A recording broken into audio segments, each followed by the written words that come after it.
আসসালামু আলাইকুম, কেমন আছো সবাই? আমি মোহাম্মদ রিফাত রায়হান। তো তোমাদেরকে স্বাগতম জানাচ্ছি আমার ইউটিউব চ্যানেলে আরও একটি নতুন ভিডিওতে। তো যারা সিএসসি নিয়ে অ্যাডমিশনে চান্স পেয়েছো অথবা ফিউচারে ভর্তি হবে ভাবছো, তাদের জন্য আজকের ভিডিওটা খুবই গুরুত্বপূর্ণ। কারণ আজকের ভিডিওতে আমরা আলোচনা করব তোমরা তোমাদের এই ফ্রি টাইমটা কিভাবে কাজে লাগাতে পারো এবং কোন কোন বিষয় আগে থেকে পড়া শুরু করতে পারো। তাছাড়াও এই ভিডিওটা থেকে তোমরা মোটামুটি একটা আইডিয়া পেয়ে যাবে যে সিএসসিতে তোমাদের কোন কোন টপিক বা কোন কোন সাবজেক্ট পড়ানো হয়ে থাকে। আর সিএসসি ফিল্ডে ভালো কিছু করতে হলে সময়ের সঠিক ব্যবহার করাটা অত্যন্ত গুরুত্বপূর্ণ। সেজন্য আজকের ভিডিওটা দেখে তোমরা তোমাদের প্রিপারেশন আগে থেকে শুরু করতে পারো। তো চলো শুরু করি।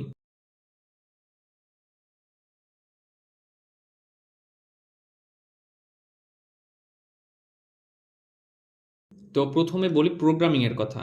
সিএসসি মানে কোডিং, এ কথাটা একদম সত্য। কারণ সিএসসিতে তুমি যত বেশি প্রোগ্রামিং এ ভালো হবে, তোমার জন্য বিশ্ববিদ্যালয়ের পড়াশোনা আর ভবিষ্যতের ক্যারিয়ার দুটোই অনেক সহজ হয়ে যাবে।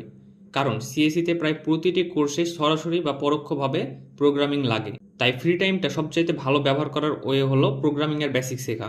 তো এখন প্রশ্ন হচ্ছে, প্রোগ্রামিং এর বেসিক বলতে আসলে কি শিখবো আর কোথা থেকে শুরু করব? বাংলাদেশের প্রায় সকল ইউনিভার্সিটিতে ফার্স্ট ইয়ারে প্রোগ্রামিং ল্যাঙ্গুয়েজ হিসাবে সি অথবা সি প্লাস প্লাস পড়ানো হয়। তাই তুমি তোমার প্রোগ্রামিং ল্যাঙ্গুয়েজ হিসাবে সি দিয়ে শুরু করতে পারো। কারণ সি একবার ভালোভাবে শিখে গেলে সি প্লাস প্লাস শেখা একদম সহজ হয়ে যাবে। কারণ সি আর সি প্লাস প্লাসের মধ্যে প্রায় 70 থেকে 80% হুবাহুব মিল রয়েছে।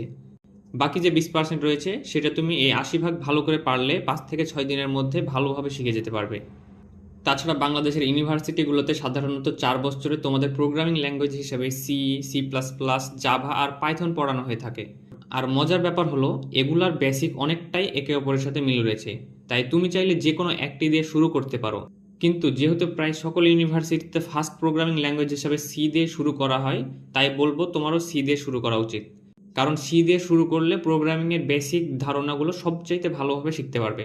তো বর্তমানে আমাদের কাছে অনেক রিসোর্স রয়েছে এবং সহজে আমরা চাইলে যে কোনো প্রোগ্রামিং ল্যাঙ্গুয়েজ শিখতে পারি। তার মধ্যে আমাদের প্রথম ওয়ে হচ্ছে ইউটিউব।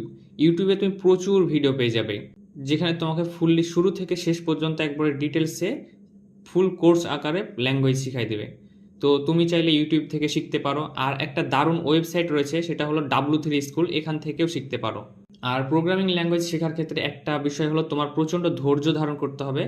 একটা টপিক শেখার পরপরেই নতুন আরেকটা টপিকে না গিয়ে আগে সেই টপিকটার উপর অনেকগুলো প্রবলেম প্র্যাকটিস করার পর অন্য টপিকে শিফট করবা। তাহলে দেখবে তুমি প্রোগ্রামিং ল্যাঙ্গুয়েজের উপর একটা ভালো আয়ত্ত নিয়ে আসতে পারবে।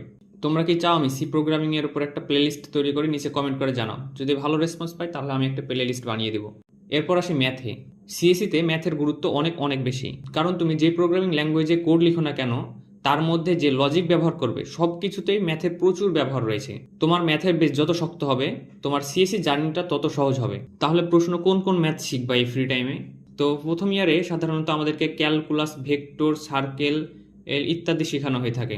তাহলে যদি তোমার এইচএসসিতে এই টপিকগুলোর ওপর কোনো সমস্যা থেকে থাকে, এটাই সময় সুন্দরভাবে বেসিকগুলো ক্লিয়ার করে নাও। আর ইউনিভার্সিটিতে 4 বছরে মোটামুটি যে সকল ম্যাথ পড়ানো হয় তার একটা লিস্ট তুমি স্ক্রিনে দেখতে পাচ্ছ, এখান থেকে দেখে নিতে পারো। যার বেশিরভাগই আসলে তোমরা আগের ক্লাস থেকে পড়ে এসেছো। তো তোমরা এই টপিকগুলো সম্পর্কে ভালোভাবে দেখে নিতে পারো। কারো কোনোটাতে যদি সমস্যা থাকে, এখন খুব একটা সুন্দর সুযোগ এই টপিকগুলো ক্লিয়ার করে নাও। তবে তোমাকে এগুলো টপিকের ওপর আগে থেকে খুব অ্যাডভান্স না জানলেও চলবে, বাট বেসিকটা ক্লিয়ার রাখতে হবে। এরপর আসি ফিজিক্সে। তো প্রোগ্রামিং আর ম্যাথের পর আমাদের সিএসসিতে যেটা অনেক বেশি কাজে আসে সেটা হলো ফিজিক্স। হয়তো তোমরা ভাবছো সিএসসি পড়তে গেলে ফিজিক্সের কি দরকার, বাট আসলে ফিজিক্স ছাড়া সিএসসিতে অনেক সেক্টর রয়েছে যেখানে ভালো কিছু করা সম্ভব না। যেমন ধরো, তুমি যদি ফিজিক্সের কনসেপ্ট ভালো না জানো, তাহলে কম্পিউটারে হার্ডওয়্যার বা ইলেকট্রনিক্স বা রোবোটিক্স নিয়ে কোনোভাবে ভালো কিছু করতে পারবে না। আর তাছাড়া তোমাদেরকে ফার্স্ট ইয়ার অ্যান্ড সেকেন্ড ইয়ারে ট্রিপুলির বেশ কিছু সাবজেক্ট পড়ানো হয়, যে সাবজেক্টগুলোতে সম্পূর্ণ ফিজিক্সের নলেজ দরকার হয়।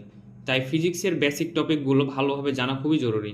এখন কোন কোন টপিক পড়বে? এখন স্ক্রিনে দেখো, এখানে যে টপিকগুলো দেখতে পাচ্ছ, এই টপিকগুলো যদি তোমার কোনো সমস্যা থেকে থাকে তাহলে এখনই ক্লিয়ার করে নাও।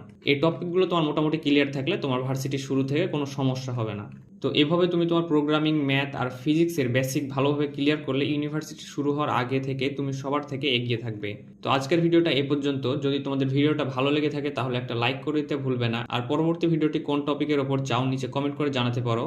আর যদি তুমি আমার চ্যানেলে নতুন হয়ে থাকো তাহলে অবশ্যই চ্যানেলটিকে সাবস্ক্রাইব করে দিতে ভুলিও না, যাতে ভবিষ্যতের কন্টেন্টগুলো মিস না করো। তো দেখা হচ্ছে পরের ভিডিওতে। আল্লাহ হাফেজ।